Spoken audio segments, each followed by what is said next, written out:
because the gang elements in LA is run rampant for some time now, and Detroit's got a lot of these similar issues as well. Me and my brother just wanted to avoid the hardships of falling victim to the streets and the drugs, man, the gangs and the drugs. I mean, it gets so many of our young black youth, year in and year out in every major city in North America. So what my mother was trying to instill in the house was love and togetherness. So me and my brother stayed bonded no matter where we went in life. Remembering how we were brought up is what was most important. So you always know where you're going. Beautiful, beautiful. With a lot of our young men and young women of color, um, not all of us, have, a mom or dad in a household. So we look to mentors, role models, coaches as well. Now, aside from mom and dad, were there any genuine coaches? I'm talking about coaches that weren't just around because you were Schea Cotton, a child prodigy, but were there coaches around that loved you for you and actually supported you? Yeah, I think the coaches that I played for, I think they all had good traits. They did the best that they could. Obviously, the sport is much of a business as anything else. Um, my AAU coach Pat Barrett, he did the best that he could with the tools that he was given. In his life, my head coach in basketball at high school at Mater Dei, Coach McKnight, Gary McKnight, he did the best that he could, and I gleamed to both of them because they were older gentlemen, to help me through certain trials in my life that maybe my father couldn't help me with because he never really played. My father hit the ground running 15 years old. He had a family, so he had to get out there and figure it out, and he did a lot with his life, in his 70 years. So I have the same blood as he does, and we're fighters. We grind. So I never was a guy that wanted anything handed to me. I wanted to work hard and earn my keep, and I think that's what my coaches respected. Is I would be the best player on my team, but I came to work every night, and you can count on me. Yes, sir. Yes, sir. Now, Shay, even though this is a youth sports podcast, we always want to get into the overall game of life. And you made a comment that really resonated in my head because I kind of flashed back to a certain point in time when I was still in Detroit and I realized like that I had to get out and I was struggling.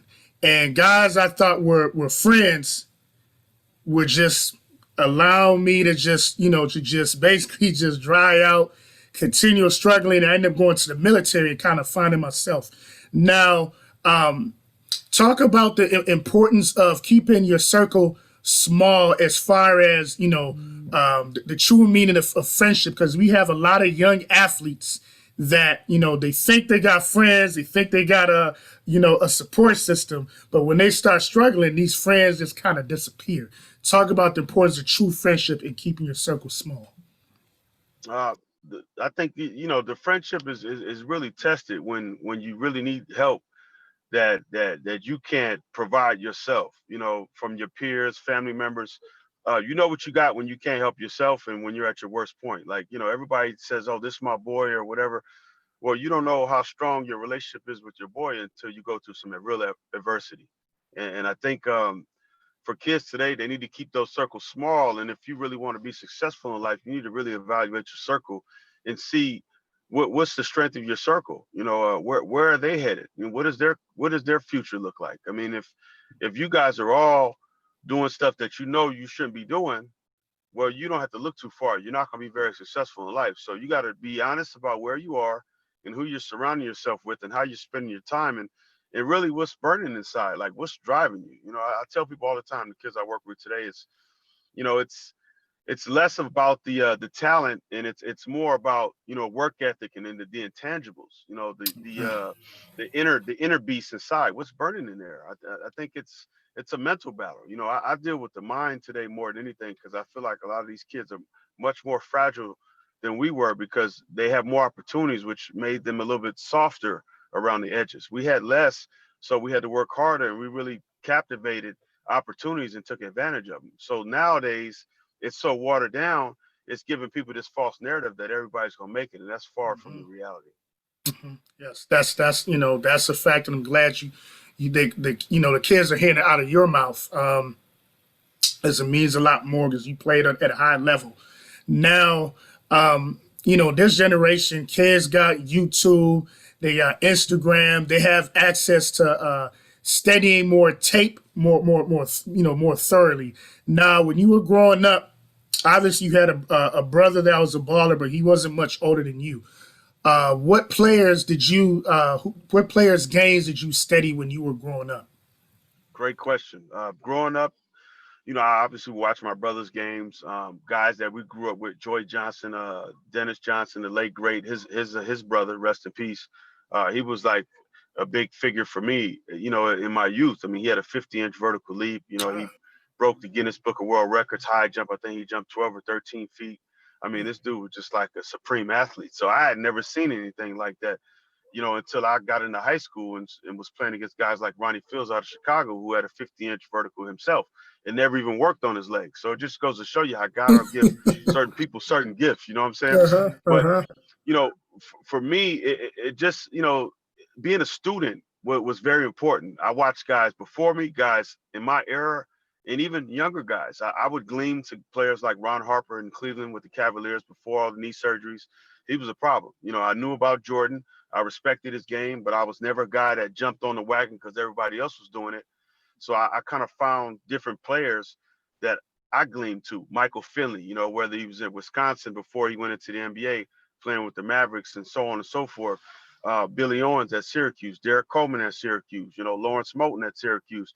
Syracuse was like a big school for me because they had a California pipeline when I was in school. So Oh, I really watched them. I followed them heavy. I knew about Len Bias at Maryland. I watched his film. A lot of guys. Ed O'Bannon, when he was in high school, he was one of the best I ever seen as a McDonald's All American. I mean, what he and did he's a in high lefty school, like you. absolutely. He was killing in high school. I mean, college and pro was one thing, but nobody could stop him. So I would take a little bit out of everybody's game, and then I would study my film after every game and look for my flaws and then make mental notes. So every game I came back a little bit better, a little bit sharper. Okay, okay. Now you mentioned, some athletes having a God given gift. With some of my South Sudanese ball players that reach out to me, a lot of them are like between 6'6" and 6'9". They got in with wingspan, and they send me highlight clips to send the coaches, but they're just showing like dunking. And I Right. explained to them that the game is more than just dunking. What are some good ways to develop actual skill work now that you work with young ball players yourself? I would think, stuff that any player could get access to, a jump rope, using a basketball, doing figure eight drills, trying to jump rope, challenge your cardiovascular, jump rope for 30 minutes a day. If you want to develop, your foot speed and the fast twitch and really, really build your cardiovascular endurance, those are great things. Doing push-ups, three-way push-ups, you got outward, you got regular, and then you got inward at a 45 degree and all the way up, all the way down, and building that stamina where you can do 40 to 50 push-ups every set. If you can Okay. do anywhere from 35 to 45 push-ups in a minute, you're in pretty good shape because you're getting a cardiovascular workout as well. I mean, shooting the ball, just working on form shooting with one hand in close and then working your way back to like the free throw line and really building up, that muscle memory in your shooting arm, stuff like that, shooting the ball the right way, understanding how to snap the wrists, the elbows locked out, your body square, shoulders are square to the rim, little things like that, and just building up your core. Your core and your back carries so much power in your body. People overestimate, they underestimate it. It's not just in your legs. Your power is ignited through your core, your abdominals. So if you really train and do sit-ups and do bicycle crunches, do V-ups, things like that, and do back extensions, and really start building your core strength, your overall strength will go up. Doing things like pull-ups, being able to do 10 pull-ups in a set and start working yourself up, pull-ups, push-ups, dips. If you can do circuits of that at 10, 10 reps a set, and you're doing 4 or 5 sets a day all the way through of each, you're going to get a lot stronger, and you'll start seeing that on the floor as well. Man, thank you. Now, you're not much older than me now. When you were coming up, in the AAU circuit, do you feel like AAU at that time the game was more innocent because obviously now AAU is not so innocent. A lot of young ball players are in positions to be exploited more so now than ever. But describe the whole AAU scene in your era. I think in my era we had a lot more, family type of programs where the coaches and the players, most people were involved for the right reasons. You still Okay. had guys that were using it as a great business model and get the best talent, put it on one team, go to the top tournaments, and then basically expose the kids and give yourself as a coach or the person that runs the program an opportunity to get sponsorship and endorsements and things like that to make it a monetized thing financially. But for me at that time, what was going on in my life was really unheard of. I mean, I was 12 years old, ESPN, Scholastic Sports America, Sunkist Kids. Guys today don't understand how big that was then because we Yep. didn't have social media. So that was the biggest platform, as an amateur athlete, student athlete. And, for me, I knew that I had a gift and I worked extremely hard at it because I wanted to entertain and I wanted to show people that, I could play. And, coming out of LA at that time, we weren't getting a lot of respect. It was always the East Coast players, is more dominant. The West Coast guys just want to shoot jumpers and run them down the court. So I had, I had to take all of that on my back and dispel some of those rumors. Well, now you see, we have probably most of the guys coming into the NBA out of California. So Cali. I think, yeah, it's a lot more respected now. But at that time, what I was doing wasn't really being seen, and I still don't really see anybody today. Compared to what I was doing against the talent that I was facing, I see a lot of good players, but I see a diluted talent market. So it's hard to tell how good a guy is until he really gets to that Yes. top level.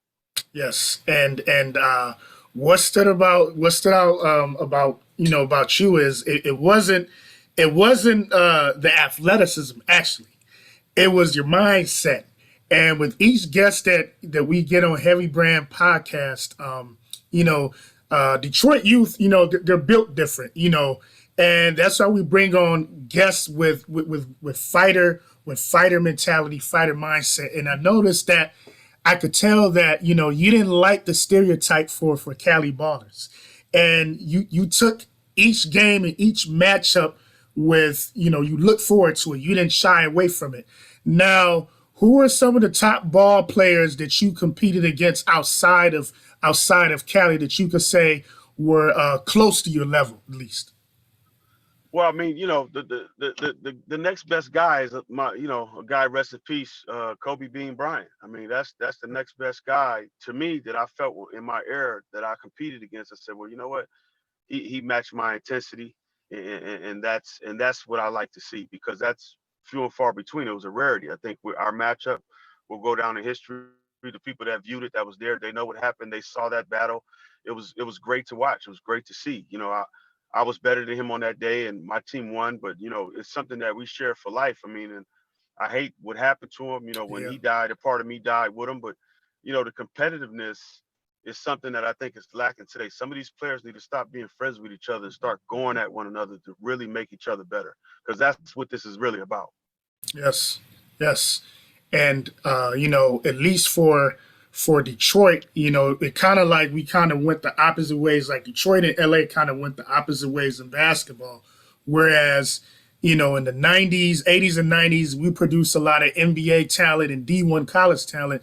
Now, Right. not so much, and that mindset. It just seems that kids don't play as often as they used to. And I'm still trying to wrap my head around why, because now I've done a lot of coaching in high school and it's a lot harder to recruit talent now. Why do you think that, there's been a drop off in talent?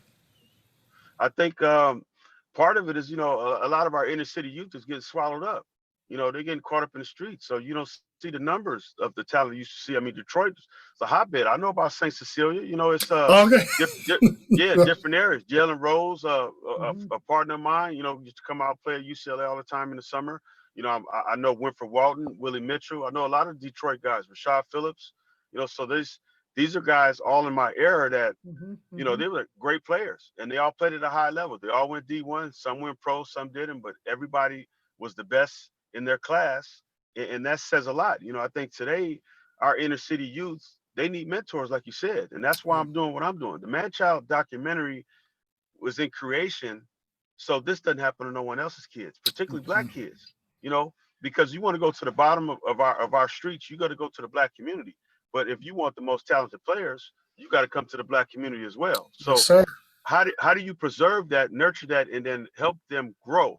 And that's my goal now. We're working on a community center right now. That'll be one of one. It's never been done. So I'm looking forward to this. Okay. Now with your documentary, so a question I also wanted to ask. Now, it's not easy for any man or woman to share their story, especially if their story has some ups and downs. And I grew up around a lot of ball players that were more talented than some of the guys that you mentioned from Detroit that didn't get to the league for one reason or another, whether it was grades or freak injuries or they got killed in the streets. Now, for some of them, having them on a podcast, it wasn't easy to get them to talk about their story. What was your thought process when you were thinking about coming up with a documentary? What was going on through your mind at that time? Because I know it couldn't have been easy. Just the unfulfilled promises. The burning desire inside us. There's something more to it. Lord, how did you bless me with all this talent? And everybody else knew I was good enough, and they knew I was better than over three-quarters of the league that made it. And I had to live with these. I had to live with these results. So, the documentary gave me a platform. It gave me a voice to the upcoming youth today, as well as the parents, not just the kids, but the adults. The parents need the information just as much as the kids do, because a lot of these families are living vicariously through these kids today, and that has to Yes. change, because when things don't work out, the kids are left alone. And Yes. that narrative's got to change. That narrative's got to change, and both the parents and the kids need to realize that just because mom and dad is talking about having a plan B or a plan C, it doesn't mean the son is not good enough to make it. It just means that with any profession in life, even if you're the best for the job, it doesn't guarantee that you're going to get into that profession for one reason or another. Um, you know, Absolutely. and it takes me back to in Detroit. There was a ball player called Sidney Mitchell. He was one of Okay. the top ranked ball players coming out of Detroit. One of the top ranked high school ball players coming out of Detroit. Maybe the number one or number two guard in Detroit. And people wonder how he just disappeared. He was on varsity like in ninth and 10th grade, then he literally disappeared. People don't know that he had a mental health issue. He Hmm. literally just lost it. And so there's different things that happen, whether it's a shoulder injury, a freak accident, freak injury. So we bring up kids being well rounded, having a plan A or plan B. Kids need to realize it's not because we're saying that you can't make it. Now, Right. now with that being said, what are some of the areas that you're looking to push your documentary? Because people need people need to see this documentary. They need to get the knowledge and the message from this documentary. We wanted to go all over the world. I mean, we did a distribution deal with 1091 Pictures out of New York, and they're a Sony company. They've done great work as of late. They've got a great name in the space and in the entertainment space. And we're excited. We're in a position right now where streaming, it's available for everybody on Amazon, it's on iTunes, and it's on Prime Video. The link is in my bio on my Instagram, my personal page at Schea Cotton. Anybody looking for it, you just go right there to my profile at the bottom, click the link down there, the Manchild Genie link, and it'll take you right in, and you can purchase it or rent it however you feel. And take something from it, be inspired, and be better. That's the goal. We want the whole world to see it. I mean, I want Africa to see it too. I think they're going Yes, to try to sir. bring me to South Africa. I think after we get through this COVID situation with athletes in action and basketball without borders, possibly. So there's a lot Whoa. of things that could transpire once we come through this COVID. I mean, I'm under the weather right now, man. But I said, you know what? I'm not gonna get whooped by this virus at all. I'm gonna stay focused on the kids, and as Amen. much time as I can give to them, that's my plan. So I appreciate the opportunity. And thank you for for still pushing through and coming on. And just listen to your story. Me, I wasn't like the typical immigrant. My parents were political asylee, so they came here because of politics. So looking at your story, seeing how somebody can be qualified for something and not get to that end goal, but somehow God finds a way to to make them to magnify their impact. And it's interesting because do you ever ask yourself like, okay, if I would have made the league, I would have did my thing, but would I have had as big as impact as I am now? Do you ever ask yourself something like that? Yeah, I just, I wondered like sometimes, if I made the league, more importantly, what type of person would I be today? Would I even be alive? I mean, you saw the doc, I take it, right? Yes, So I saw.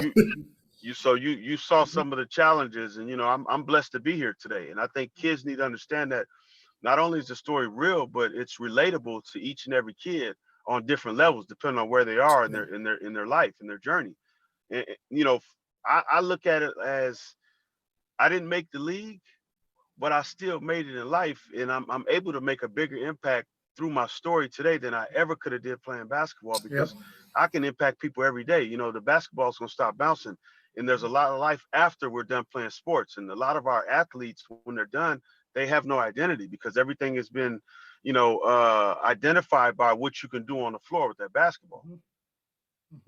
That's exactly right. And I'm kind of worried about, in a way it's good, in a way it's kind of gives me a little bit of anxiety. Basketball is kind of on its way to hitting its golden age in parts of Africa. I still, my older brother, he moved from Detroit and back home to Ghana, and basketball is really hitting South Sudan, Ghana, Nigeria really strong. We had like 8 Nigerians drafted, but I'm worried about guys putting all their eggs in one basket and not developing themselves as as human beings. So it's encouraging to hear that message from you as we go through our basketball movement. Now, as far as like a movie, so you did a documentary. Now, if they were to do a movie on Schea Cotton, um, which actor would play you? That's a great question. I have to say somebody like probably Michael B. Jordan. Okay, I mean, good actor. yeah, he seems to be pretty good in the sports settings and stuff. I watch Creed. I think he does a great job. Somebody like that, somebody relatable. I believe he's from Newark, New Jersey, so he's aware of the struggle. I think it needs to be somebody that is aware of the elements that you go through in the inner city, and that is an athlete themselves, and somebody that's recognized that can really hit it home. But there's talks of a potential docu series as we speak. We got a family book that's almost completed, and then I'm Oh, gonna do my own book as well, personal, kind of like an autobiography, like a memoir type of thing from okay. the beginning till now. Just kind of bringing people into who Shea really is away from Uh-huh. basketball and some of the elements that that helped me become the person that I am today to help people as well. Beautiful. That's encouraging to see because with people of color, I feel like a lot of our leaders and role models, such as yourself, they don't share their story as much, as as other people outside of our community. So without having that history to kind of fall back on, to learn from, to get that motivation and inspiration, it's kind of like our next generation is going through the struggle without as much to bring us up. So that's Right. that's encouraging to hear. Now, Shay, as far as like your travels, like where have you been? Like as far as around the world internationally, what places have you seen? What places like really stand out in your mind? Well, internationally, the ball has taken me places like Venezuela. I've been in Dominican Republic. I played in Europe, Eastern Europe. I was in Serbia, one of my first jobs in the Euro League. I played in Italy, played in France, played in Greece. I played in China with Yao Ming with the Shanghai Sharks. I Okay. was in Beijing as well. I played in pretty much every continent with the exception of probably Australia and Africa. And I played in Mexico in the top division there. Did the USBL, the NBDL, the CBA. I've done every minor league you can think of, and a lot of these tours and things like that. did summer league in the NBA, some preseason stuff, no veterans camp invites, and no regular season stuff. But I exhausted my repertoire. My whole thing was when I was done playing, I wanted to make sure that the gas was completely emptied out of the tank, Yes, sir. so I didn't have any resentment. Mhm, mhm. And it's amazing how it's amazing how God works. All the blessings that that we look back on, and we try to tell the young people, enjoy the ride. Don't just focus on the destination. Enjoy the ride. Now, with you having grown up in Cali, you probably weren't really surprised to see that, places like the Dominican Republic had, dark skinned brothers. I mean, you ran into Felipe Lopez back in the day. Right, But for, right. some of our young ball players from the city, they don't know that, So it's amazing how, AAU ball and just traveling around. It's amazing how basketball can expose some kids from the inner city to cultures that they never really knew about. Right. Um, what specific country would you say stood out to you the most culture wise? Um, DR was interesting to me because I saw a lot of people that looked like me. They just spoke Spanish, and they mistook me for Dominican a lot of times. The food was good. The cuisine is similar. They eat the red beans and rice. We do the soups and everything else. And I said, man, outside of them speaking Spanish, a lot of times you wouldn't know until somebody But opens no. their mouth.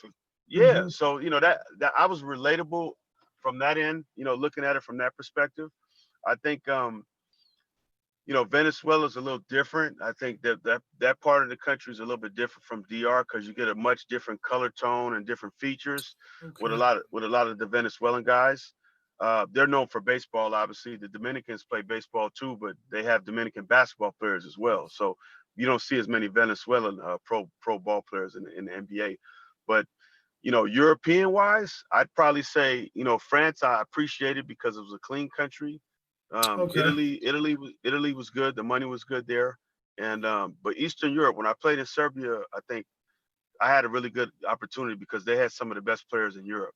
Vladimir Ratmanovic, who played the Lakers, the Clippers. Hmm. I was in Serbia playing against him. We were playing with rival teams. I played with KK Partizan, and he played with Red Star, and Oh, wow. that was our rival. So I mean, he was big time then. He'd have 30 a game playing for them, making a half a million a year at 17 years old. So Oh, wow. the foreign players have opportunities that the Americans don't. I think it's great now that they start the G League because it gives the amateurs that's turning pro now in America opportunities to make money and fend for themselves and take care of their families.